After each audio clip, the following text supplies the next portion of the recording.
back to my channel. I am that NEMT girl, and I am back with part 2 of how to market for private pay clients. Now, before I jump into part 2 of this video, there are a few reminders that I didn't go over that I need to go over. So let me let you all know some things, okay? Number 1, if you have not subscribed to my website, www.thatnemtgirl.com, please do so, because that's where you get all of the direct updates in real time. You don't have to search YouTube videos, you don't have to search me on Facebook, you don't have to search me on Instagram. You get everything directly emailed to you, okay? If you drop your email in the comments, then I would definitely go ahead and sign you up myself. I don't recommend doing that though, because you may have some spam come after you. You know how these bots can get, so be careful with that. Now, I'm not sure when you're gonna watch this video or when you are watching this video, but as of June 28th, 2023, that will be the last public live that I will be doing. All of the lives will be closed down after that point for all memberships only. So if you're not a member, then you will need to be a member in order to still be able to view the lives. But if you are a member, then you're safe. If you don't know what I'm talking about, go to my website, www.thatnemtgirl.com, and check out the tab that says monthly membership, okay? And that way you will be able to sign up and be included in the lives. Trust me, that's the best time that you'll be able to get your questions answered in real time.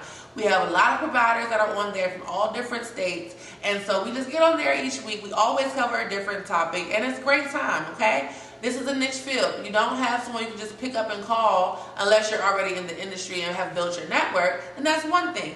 But if you're coming into this network and you don't know what you're doing, then it's really hard to build that network. So that network is there for you on the lives each week. Okay, so jumping into this part of the video, part 2. If you haven't checked out part 1, please make sure you go back and do so and then come back here, because it's not really going to make sense if you didn't watch part 1 first. So you want to go back, check that out, and then come to part 2. Now, in this portion of the video, we're going to talk about how to set up that presentation or that one-on-one meeting, and also how to differentiate which one you're going to do, whether you're going to do a presentation or if you're going to do a one-on-one meeting. We're also going to talk about securing the contract and how to follow up with everything once it's all said and done. So, jumping right into it, let's go. Welcome back. Thank you for joining in again. I appreciate it. Going right into part 2 of this series of how to market for private pay. This section is going to cover how to prepare for your presentation or your one-on-one meeting and how to differentiate which one you're going to do. Also, we're going to talk about how to secure the contract. So I want to start this section off by how we differentiate if you're going to have a one-on-one meeting or you're going to do a presentation. So this information is actually going to come from your cold call answers that you receive about the property. Now, if the property pays for the resident services and their transportation, then you want to set up a meeting directly with the person in charge. This is because you have to sell your business to them as a vendor. They want to know, why should they use your services? You know, what are your rates? Are you certified? What are your certifications? Do you have the proper insurance? What's your company background? These are all the questions that can be answered by having your marketing binder updated. Again, like I said, you want to work smarter and not harder. So having to continuously answer these questions can be a bit redundant. What you want to do is just have something that you can present to them while they can flip through while you're talking about your background of your business. So, going back a bit, because I'm kind of jumping the gun, but if that property does pay for their residents or, their patients' transportation, then you want to set up a one-on-one meeting. Now, if the residents or the patients are responsible for paying for their own transportation or securing their own transportation, then you want to set up a presentation so that you can appeal more to the residents and the patients of that facility or property. Again, you still want to have that marketing binder updated because the binder can be circulating around the room while you're speaking about the business or while you're doing the presentation. Now, if you are going to set up a presentation for the property or facility, what you want to do is make sure that you promise some type of coffee and donuts or a lunch and learn. And this is because you want to draw the patients or the residents to your presentation. Just because you're coming to a place where they live doesn't mean they have to show up to what you're presenting, right? So you want to make sure that you have something that draws them in, and typically it's going to be food or a raffle or a giveaway. Now, the actual presentation that you want to put together is going to be a slideshow or a video, something that's visual that the attendees can look at while they're there. So while they're munching on their food, they can be watching a video that you put together or watching a slideshow while you present it and talk about it. This puts everyone at a more relaxed state, and it also allows them to receive the information that you're speaking on pertaining to your business. Now, personally, I do recommend a lunch and learn over the coffee and donuts, only because this has given people time to get up, get dressed, whatever phone calls they've had to make for that morning, they've taken care of it. Whoever they've needed to speak to has already been done. So typically the afternoon is a better time. They're more relaxed, and you typically have a better turnout of guests showing up. Now, I do recommend investing in a projector, because what this allows you to do is to display it on a big background where everyone can see. You don't have to continuously print out handouts, which is going to cost you paper and ink and time. You always have something that is visual to show. I also recommend investing in an HDMI cord, because if the property or the facility has a lounge or a TV area where they have a TV available, you want to make sure that you yourself have an HDMI cord, because that way you can plug it up to a computer or plug it up to your cell phone device to display the presentation that way as well. You want something that's going to be really big. You don't want something where someone is looking at it and they can't really see what you're showing because it's not visually clear. Now, projectors, you can get them from Walmart or Amazon for about $50. It's a good investment. If you're printing out handouts, then that's paper and ink over a course of time. We don't know how many people are going to show up. We don't know how many facilities that you're going to go to. You don't want to limit yourself. So you want something that's going to give you longevity during your presentation. Now, also for the presentation, you want to make sure you have some type of sign-in sheet so that you're capturing the contact information of the attendees that come to the presentation.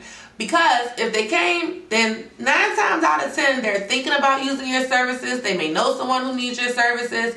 Or if they may not need them right now, they may need them soon in the future. So make sure you call them or follow up with them. Send some sort of email. Whatever kind of contact information you capture from that person is the one that you want to use when turning to follow up. Now, once the presentation is over, you want to get feedback from the attendants that came. You want to know how the presentation went, if there's anything that you can improve on.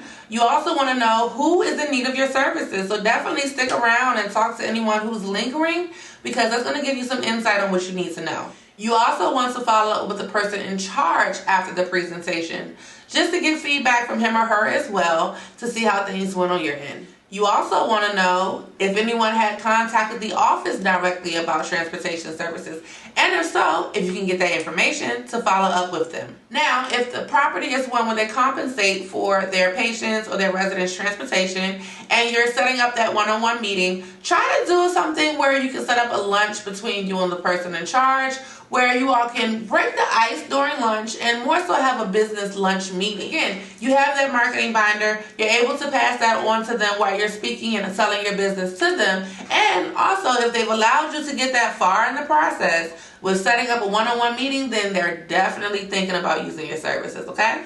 Now, if you did not secure a contract on the spot with the person in charge, please don't sweat. It's okay. It is perfectly normal. Let me tell you why. That person may not have been able to make the call and sign off on that contract or that service agreement. So they may have had to make a phone call to their boss or their higher up to talk about your business and what they want to do at that property or facility, and talk about how your company background, you came in, had the meeting one-on-one, and they definitely love your company, they want to use you, right?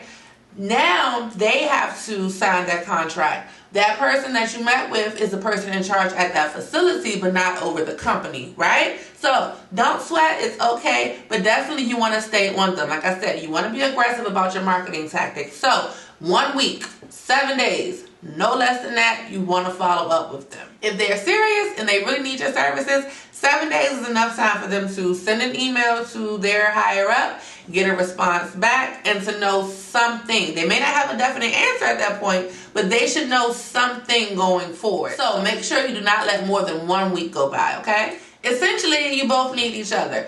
They allowed you to come and they allowed you to have that meeting with them because they're seeking transportation services, and you definitely want to secure this private contract. You need to secure it, okay? So stay on it. Be aggressive.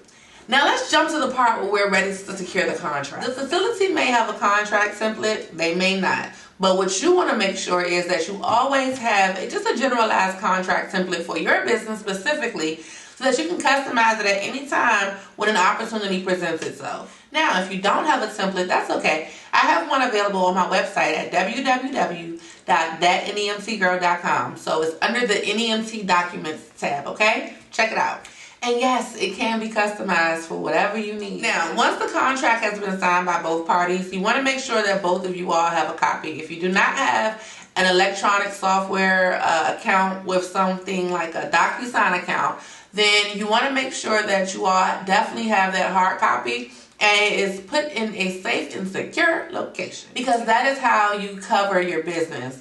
That is the agreement that you all have that lays out the terms basically of how this agreement is going to work. So you both need a copy, because if anything comes up and you have to refer back to it, you don't want to say, hey, I don't know where it is, right? So make sure you keep that in mind. Again, I highly recommend having some type of electronic software. DocuSign is great. Securing private contracts is not going to be the first time that you're going to need to have some type of document signed electronically. So it just makes sense to go ahead and get an account. Alright, so we definitely covered a lot in both parts. I hope that definitely helps you in terms of gaining some more insight on how to go about this private pay marketing, because it can be a beast, but as long as you're strategic about it and you have some good methods, you can get through it, okay? So I thank you for checking this out. If you need to watch part 1 again, please do so, and then come back and get part 2 again for a refresher. But yes, check it out. Thank you. Next time, bye.